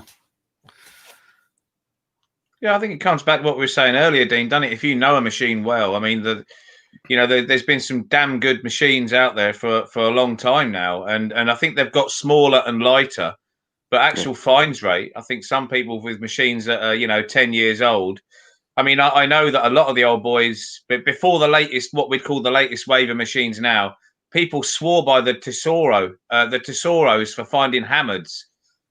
People really, really swore by the Tesoros, and some people still do say that they're a brilliant machine on small silvers, just really, really sharp. And I think that the Tesoro Silver Saber was a bit of a legendary machine. I think things might have changed a bit when XP brought out the Gold Max Power, because I think, but a lot of people really found that a jump and a real benchmark. But I know the old Tesoro Silver Saber, a lot of people swore by that machine. Could you imagine, though, about 30 years ago, if the machines are what they're like now, the amount of finds that would have came out the ground back then as well? Yeah, and I mean, if you go back to the real pioneers, I mean, I spoke to a guy on a forum that was detected about 40 years, and he remembers the old BFO machines, the first ones. He said they used to go about 3 to 4 inches max. Their ground balance would constantly swing out, and you'd have to stop and fiddle about with it. Yeah. And they didn't have any discrimination, so you dug every bit of metal. I mean, that's hardcore. That's early pioneering of metal detecting. Your machines barely ever going any deeper than that. Mm-hmm. The ground balance is swinging out all the time, and you've got to dig every single piece of metal. I mean, the really early guys, boy, they had it tough. They must have loved what they were doing. Yeah. So KA says my 1978 Garrett Master Hunter weighed a ton.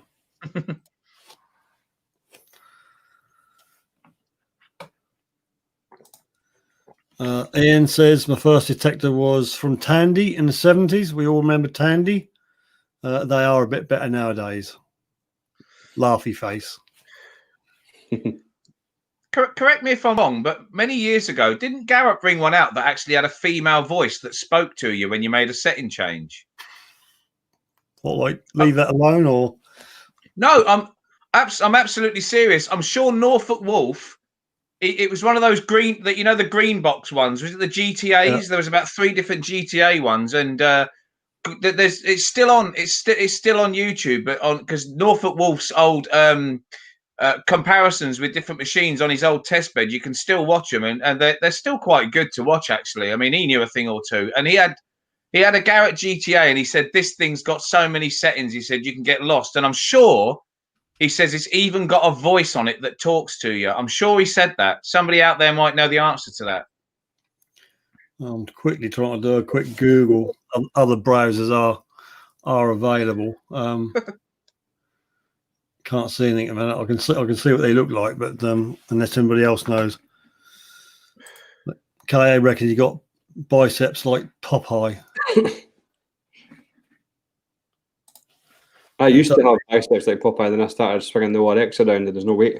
WBC first detector I tried is my dad's old one. No display, no headphones, just 2 dials. Couldn't even find something on the surface. Did you have it turned on though? Ooh. I'm getting an Amphibio to try out in the next sort of like 24, 48 hours. It's literally being shipped to me right now from Metal Detectors Online. It's a bit of a it's a bit of a lost legend, the Amphibio, because I think when the Equinox came out and the Macro Cruiser, it kind of squashed it a bit because it's about 700 quid. It's got different frequencies. It's not simultaneous frequency, it's multi-frequency. It's got, I think, 3 choices. And I know a lot of people said the Amphibio was quite bulky, but it was a powerhouse. And quite a few people raved about it. And then I think it just got superseded by 1 or 2 other machines, and it slid off the radar a little bit. I know there's 1 or 2 YouTubers still using them, but I'm getting sent an Amphibio in literally, it should be here tomorrow. So hopefully I'll get it unboxed and out of the weekend. But I'm looking forward to playing around with that. I've never used the Nocta Macro machine, so I'm really looking forward to that. And George that does the YouTube channel with me, he's that's what machine he used to have, was the Nocta Amphibio. He said it was quite good. He again got rid of his Equinox and bought that. But then he went back to his Equinox and he just sold the Amphibio.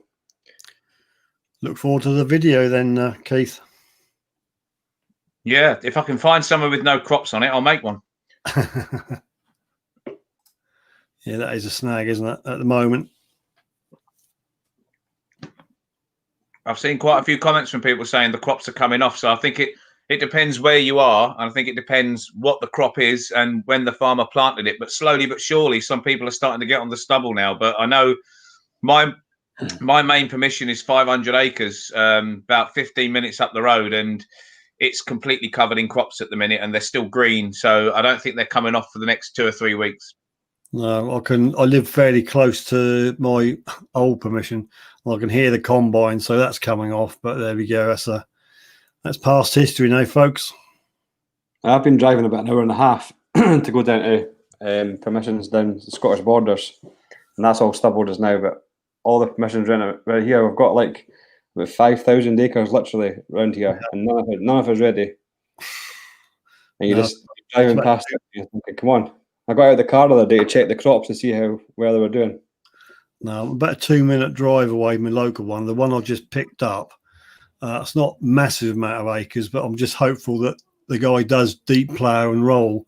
So I'm quite excited about going on that one. And I suppose it's about 10 minutes away, so no great distance. So I'm going to have to go over and introduce myself maybe tomorrow and see if we can get along fine. I think he needs a bit of lubrication to start with until he gets to know you.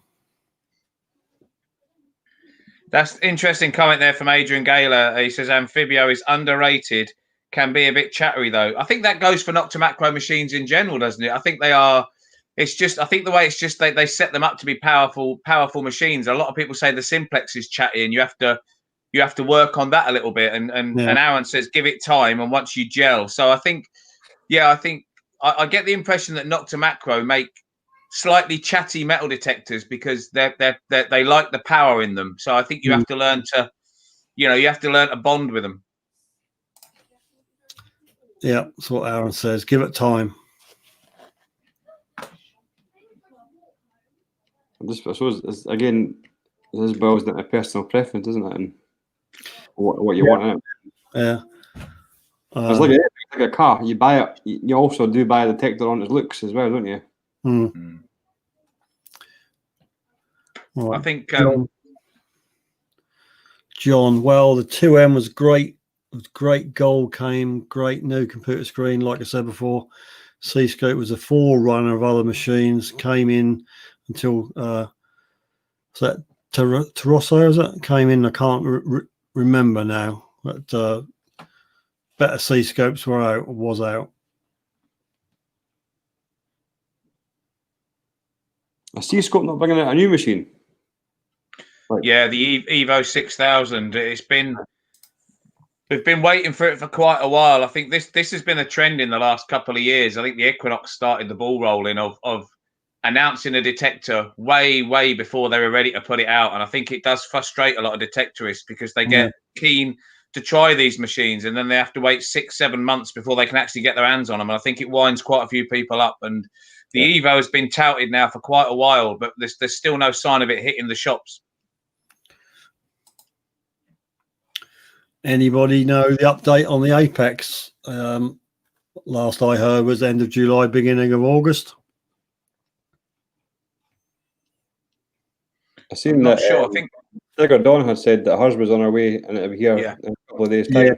Yeah, that's Digger Dawn, isn't it? You know, preferential treatment. Yeah. I don't know when it's actually coming out of the shop. So did they not take it back as well? Did they not, like, once they tested it out, a couple of people had tested it in America and had to take it back to do some adjustments to it or something like that? I've got no Yeah. idea how it works. I'm not privileged. I'm not in that situation, so you know. it's interesting, isn't it? With all even with all that R&D they do and all that working and all that time that they take. If you look at the Simplex, almost immediately on sending that out, they had batches that where the coils had to go back and they had to change the coil, and they had software updates required as well. So it's amazing, no matter how hard they work at these things, until people have them in their hands and give them honest feedback from the fields, and then it seems then they do the final tweaking. So if you've got a machine that's got updatable software, you've got a better chance. If it's got any niggles, you've got a much better chance of getting them ironed out if you can update the software. And the Simplex, I think it's had 2 updates already. Yeah. Yeah, Adrian's got a question for you or a comment, Keith. I am field testing the Evo and Apex soon. Apex has been delayed. Well, there we go then. Yeah, so look forward to that, Adrian. Look forward to seeing what they're like. I think everybody is. Once these new machines are being dangled in front of us, we can't wait to see what they're like. Yeah, Martin says Dawn's Apex is the finished product that will go on sale, not the one used in America, which is missing the beach settings. All right. Right, Scott, here's a question. If all your competitors came out with waterproof machines, why in the world would you come out with one that isn't?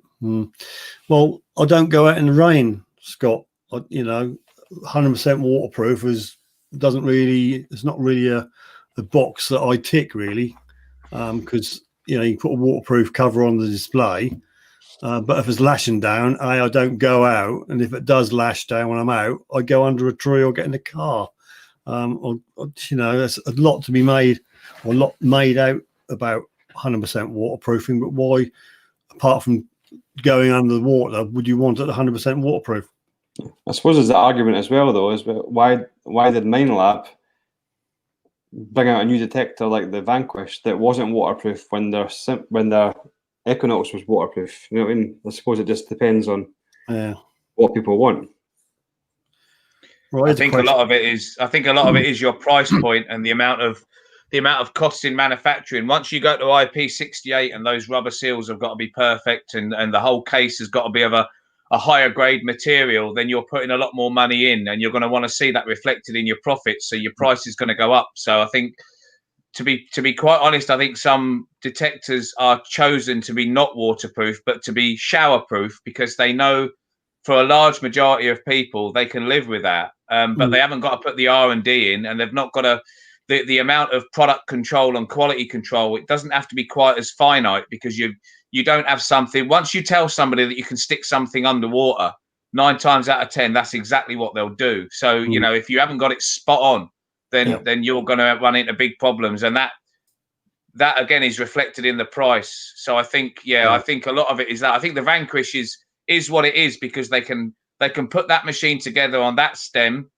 with that box, just showerproof, at a reasonable price, and still stick the multi. So you've still got the beauty of the multi IQ, but they can hit a lower market because they're not pumping loads of money into the actual manufacturing side of it. I think it's getting that balance, isn't it?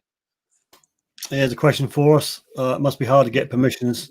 Tell us a bit more. Knocking on farmers' doors, friend of a friend recommendations, getting landowners drunk down the pub to warm them up. How do you go about getting permissions then, Dean? Well, we just really knocked on doors. Really, we started off with a club. When we first started getting into metal detecting, we wanted to sort of find out who was in the local area and sort of like-minded people. So we started off a club. So a lot of our permissions have came from that club land, that we've just sort of asked for personal land. Then can we also use it for clubs? But a lot of it has came as well through friends of friends. I think if you're honest with a farmer and you show them what you found, and you spend a bit of time with them, and you sort of look up the history of his land, he knows that you're not just wanting to jump on and you're not doing any research. I just always find if you speak to them, more than likely they're going to sort of invite you in and show you some old maps or what they think's been on the land. Yeah. You do get a lot of knockbacks, as everyone knows, doing. Yeah, a few I've had that a few. Farmers being on the land, they obviously know more about it and the history about it than you or I. Keith, how do you get permissions? I've been very, very lucky. The late farmer was a Rotarian, and I've done a lot of charity work with him in my 20s. And so when I called up his widow and said who I was, that was a foot in the door. My girlfriend got me another permission from speaking to a bloke who she worked behind the bar at the bowls club, and he was a bowler. And she said, "Oh, can my boyfriend go on your land?" And she came home and said, "Guess what? I've got you a permission." And that's the one where all the Romans and the medievals been pouring out of. So, so that was incredible luck. And the third permission, I used to work with the guy, and he took over his dad's farm. So I've been very, very lucky. But yeah, it's most people say it's a numbers game, but there is a lot of tactics. I mean, me and Damon, who's in quite a few of my later videos, Damon comes out with me a lot now.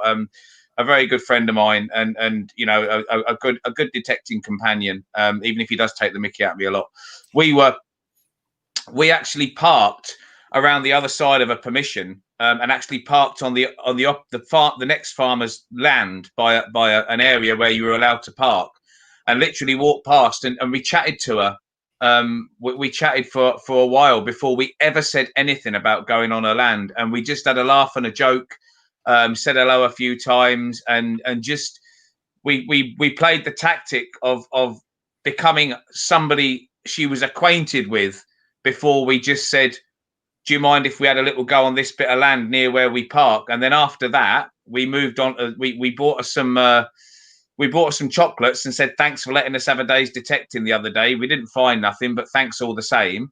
And then we left it about another 2 weeks, and the next time we saw her, we were just talking about land in general, and we just threw it into the conversation and said, would you mind if we went on your field sometimes? And because we'd taken that time, I think it worked. She just said, "Yeah, I don't see why not." So it was slowly catchy monkey in that respect. But we waited about a month. We first met her, it must have been a month before we dropped the question.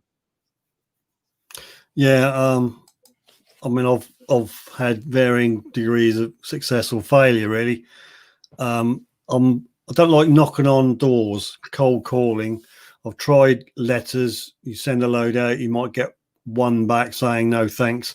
I've tried asking the locals who I vaguely know and usually get there's somebody on there, mate, or no, or whatever.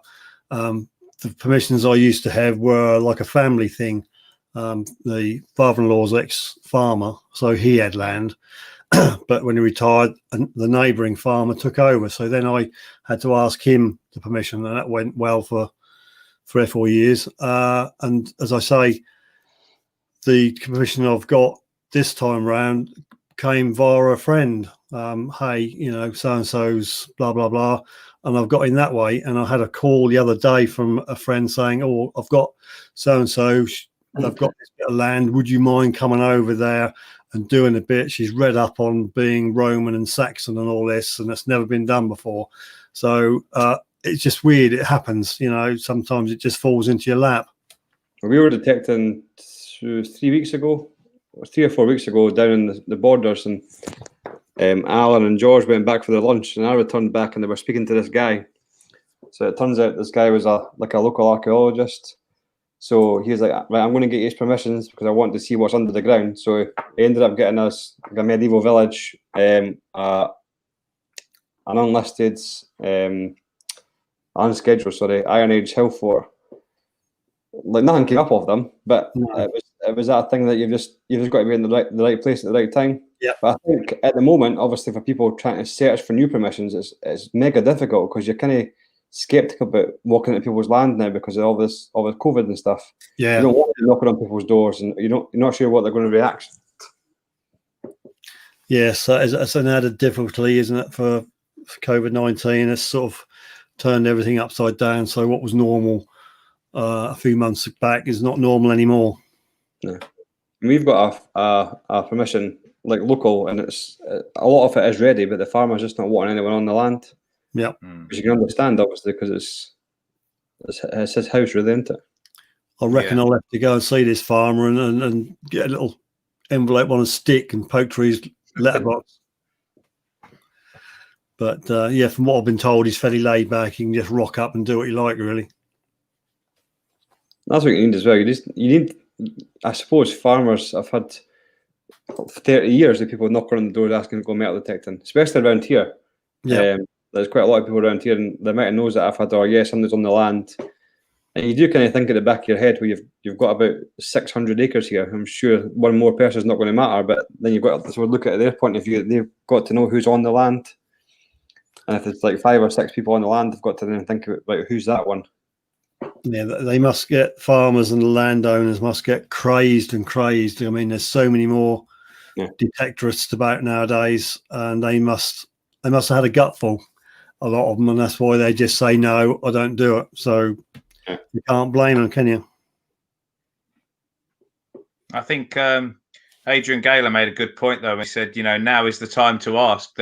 They're more likely to say yes when the crops are coming off because they know it can't do as much. They're not worrying about you being there. It's not in the back of their mind that you're looking to detect when they're going to do something with their land. It's going to sit empty now for a little while. So now is the time to wander up and say, do you mind if I have a little hunt on your land? Because they look at it with the crops off and think, well, what harm can it do? It's just sitting there with dead stubble on it. So I think that's a good point. That timing is everything. And I would also say, if not everyone's got the free time, but if you can try and bump into a farmer in the field and where it's a bit more laid back, if you're just going for a walk, I think it's better than knocking on their door. Because when you knock on their door, I think you're in their face and you've gone to their house. You've sort of invaded their personal space. If you can just wander up and say hello when they're just, getting off the tractor or whatever. I know it's not easy, but I do think it's a nicer scenario. And, if you can just have a little chat and not just dive in at the front door, but, it's not always easy. But I think some farmers don't like answering the door to somebody saying, can I have? It's just like, go away, Yeah. Yeah. Well, would you want somebody banging on your door saying, can I do this? Can I, that's just natural, isn't it? Yeah. I got permission in Tesco. I bumped into a farmer in Tesco and I said, "Are you right?" I said, I've seen you around." And he's like, "Yeah." He said, "I've got the farm up the road." And I said, "Can I give you one of my cards?" He said, "Yeah, that's fine." He says, "Give me your card." So I phoned him and he said, "That's perfect." And he said himself, he said, "Had you have came to my house and asked and knocked on my door," he said, "I'd have been really sceptical about it." He says, "But because I've kind of met you here and you've given me your card and you've introduced yourself," he said, it's all fine. That's it, isn't it? That's why I intend to go up. Apparently this old boy is fairly he doesn't go out very much, but I'm going to have to make the point of going to see him for the first introduction, just to say who I am, and please don't shoot me if you see me on your land. Right, I don't know if you're going to mute me again, Steve, but I'm going to get a top up for the end of the live stream. God, blimey. I better mute him because you never know what you get up to. Metal detecting channel, the farmers I've asked are more worried about people they don't know. What's that?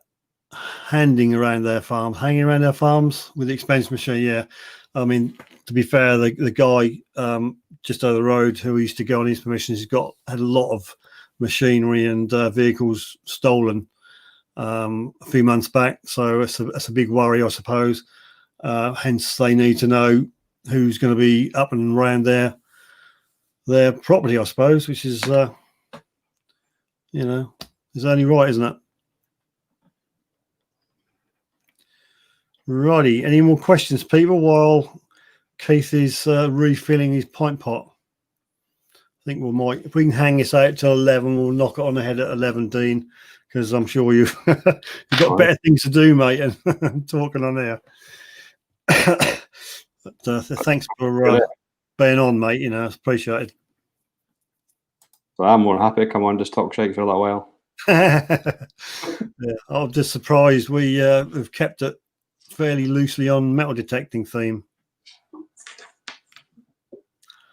Come on, metal detecting. it's kind of finding that happy medium, isn't it? Just to want to talk. Yeah, I mean, the first guest I did, I think I had Rob Random, didn't I? Rob Random on, which I thought, oh, this is going to be a big mistake, but bless him, he did keep it all in. And also last week before, I had That's Brad on, and bless his heart, he hung on to all his cussing until we went off air, because you can still talk after you've ended the broadcast, and then I heard it all. Right, what's going on here? What machine is Dean excited about coming out next? Says Adrian. I don't really know, Adrian, to be honest. I say I'm still sort of learning the RX, so I'm not really looking at another machine at the moment. I do want to see what the Apex is like, purely just because it's Garrett, and it's something that Garrett's not done before. Yeah, that's what I mean. I'm in two minds. I've put my name down for an Apex, but I'm not sure. I don't know. It's a bit weird, really. You sort of die us all away, and then I'm just curious. Just want to try it. So you got to try it, don't you? If you don't try it, you don't know. Wayne Mullins has also wrote, "What's the favourite thing I've pulled out the ground?" I don't know. I suppose the thing that I like the most is I found a little pig, and it's strange. Like I found a hammered horde and everything like that, and the most exciting thing that I can think about is this little pig that I pulled out the ground, and it's purely because it just looks like something that's been handmade. I'm not sure what it is. It's got like sort of cotton wool stuff inside it. That's the only thing I can describe what it's inside it. But that's the sort of favourite thing I pulled out, just because it's unusual. You don't find a lot of hammered coins or anything around here, because us Scots were so poor. You get a lot of fake shillings and stuff like that here. I don't know if you get them down in England, but the farmers used to make to pay off their staff. Ah, right. Scott says, well, you can read it. What's on there, Dean?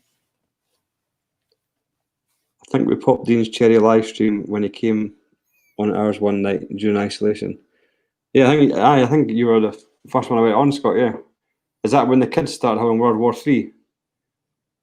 I've been on a couple of lives when the kids have just came storming in and started having an argument, and Well, I usually get my two kids come in, Evie and Amy. They've been in, but I've managed to mute the mic and get the camera off the screen, so you haven't seen them. But they normally. Well, I get Martin live, and get Martin as well. And I was up the stair in a sort of quiet room, and then the kids came in, and my phone went flying out of my hand. They knocked the phone out of the hand and everything. So I quickly ended that live chat and just started typing. There you go, Dean. Val's got a question for you. Is Dean fed up finding hammies yet? Well, I said that to somebody the other day, that since finding that hoard, I've had nothing but bad luck since then. I've never found another hammy. I've only got a couple of hammer coins. I haven't got like anywhere near loads of hammer coins, so I'm not fed up finding them yet. But I'll come to Ayrshire and we'll have a hunt for those hen's teeth. I think everyone has got that. I was saying earlier on about the guy that has been detecting since sort of the very early 70s, and he's only found 13 hammered coins, and he's been detecting since the early 70s. And you think to yourself, well, I'm quite lucky what I found so far. I think I found more Roman stuff than I have hammer coins. I mean, I found cut halves, cut quarters, and stuff like that. But I mean, one of the Extreme Metal Detecting UK digs we went on, I come away with loads of Romans. There's one field, and the farmer had just gone around the headlands, and they were laying on the ground. You hardly needed a detector. Come away with quite a few Romans. A lot of them toasted ones, but there's one or two very nice Romans, and also a little Roman ring, which is quite military ring, which is quite cool. So we just have this like next to no Roman history around about here, but I am. Then we went down to the Scottish borders the last twice, like next to Roman camps and all that kind of stuff, and nothing. We expected to find a couple of Romans. Like I found one Roman, and that was in a river, but I don't think it was dropped by a Roman because I had a hole through the middle of it, and that's the one and only Roman that I've found. I think you're always looking for that big buzz, aren't you? Like I've peaked too early finding that hole.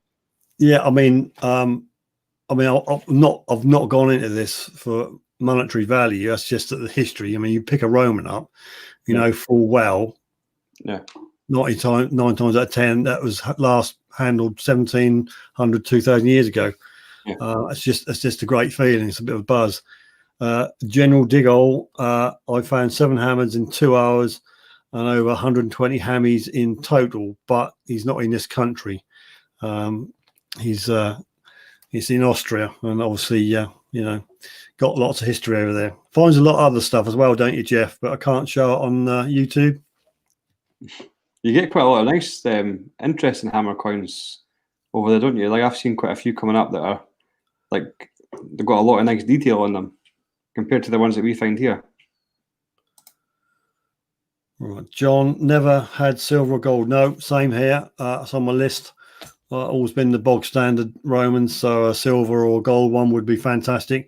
There again, anything gold. I think it was 4 odd years before I found my first gold, and it's in here in my Rizzler tin. Oh, poor old Keith sitting in the wings. We're talking, and Keith's puffing away. I better get him in. Sorry, Keith, I didn't realise you were there, mate. Let's unmute you first and add you back to the stream. He's fell asleep. Look, I thought it was the P he was having. Yeah. Well, I'm going to make myself big now. It's a crushed or slightly bent. It's a mourning ring. It's got the name of the person who died, the date he died. I think it was 1783. So it's all good. Well, that was my first. That's the first and only gold I've ever found. I've only found one. I was back of a locket. That was my. Yeah. I've got a ring that I found, but it's like mega thin. Everyone said it's gold, and I took it to show people, but there's no markings on it. I think that, and it's tarnished as well, so it's almost like it's like really, really old. Mm-hmm. I've never bothered getting it tested or anything like that. I just got it in my cabinet. I'll just pretend it's gold. I think it's it kind of, when you look at some of these comments, it sums the hobby up. Really, is you've got to be lucky enough to get on the right land, haven't you? I mean, it's as simple as that. And there's people out there that have been detecting for 10 years and they treasure their 6 or 7 Roman coins, and then you've got people down in Suffolk and Norfolk that have a bad year. And not everyone, because obviously you know this, Steve. You still have to have the right fields. Even being in Suffolk and Norfolk's not everything. But I've seen some comments from people in East Anglia that they expect 100 hammers a year, and it's just they're there. And it's, if you've got the fields, you've got the fields. And I had one little tiny Roman coin, and that was the only one I had. And then this very small permission that my girlfriend got me. And now I've got about 40 to 50 Romans, and 3 of them are silver, and one of them is 2 of them are absolutely stunning. And it's just luck, absolute luck that she got me that, and I went there, and it's just full of history, and it's pure luck. Yeah, you got to walk over it, and I do struggle to find anything. Oh, hello, who's that? Who's coming actually doing? I struggle, and Martin he does get on to me saying you don't find nothing, and I do struggle. So I'm just living in hope that the new permission I got will come up and I can shut up Martin for a bit. Val says recently I found a silver Nepalese hammered. Wow, very nice. You need to put a picture up on one of the Facebook pages, Val. Yeah, send it in, Val, and we'll put it up next week on the Show You Find feature. It's true about history and land as well. Like it's always the unexpected places as well that you would find stuff. Like we've just been down to that Iron Age Hill Fort. It was medieval village, and there was nothing, like not a sniff of anything coming out of the ground, and no one's detected that land. No. I'm kind of because the farm, obviously legally, no one's detected it. But the farmland's been in that family for like 4 generations, and they've never had anyone on that land metal detecting. Yeah. I expect loads of things. I took poor Doodles, Paul Grimley down with us, expecting to find loads of decent stuff for Paul, but not. I think he got a couple of ring pulls and a spoon handle. Yeah, but what won't that grind your gears if you get someone to come on your own permission and they find something really good and you don't? No, because I'm always happy to see what comes out of the ground, really, because it might be in the back of your head a bit. Might try and kick him down the hill or something. Yeah, yeah. What John says is a mug draw tonight. I did say last week it would be tonight, but I can't really work it. So we're going to carry it over to next week, and I can put the names and the numbers of the people who entered the draw up, and then we'll do the Alexa thing and pick a mug. So forgive me, people. Next week, next Wednesday, on the regular show your finds and normal thing, we'll do the mug draw. So if that's okay with you.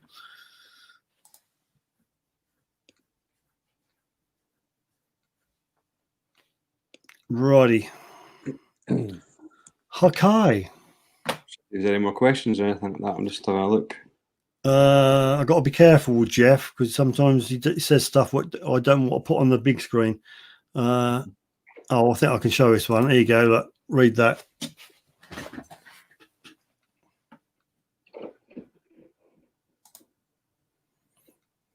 Saturn right on top of the Roman city. Fantastic, AC. It's the luck of the draw, people.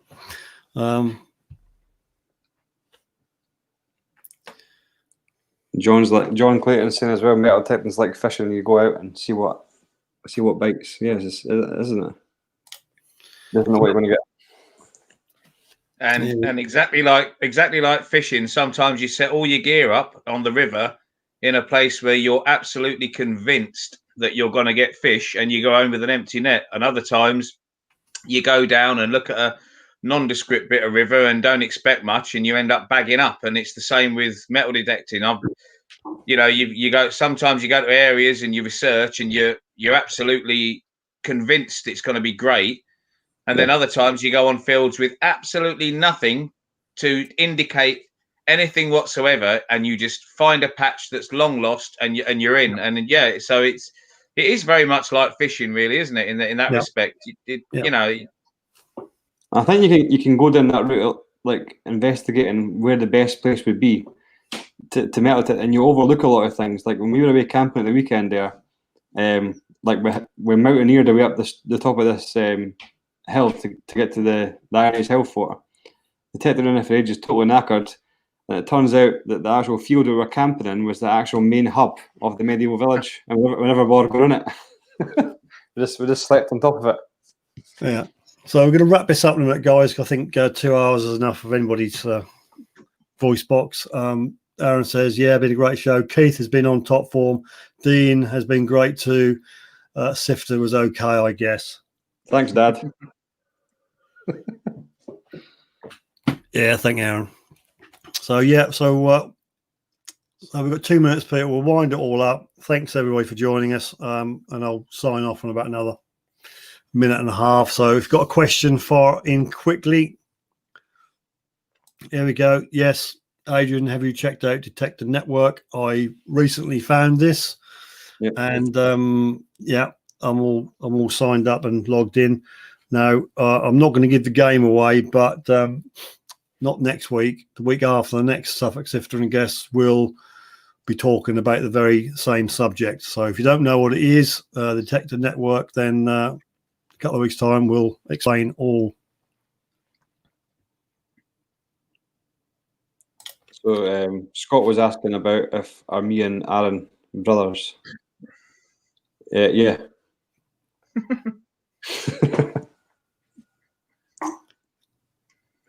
I'm gonna have the Dean look by the weekend, because this slick patch in the middle has got to go. So the fuzzy stuff on the edges has got to be taken away. I'm gonna go Dino for the weekend, definitely.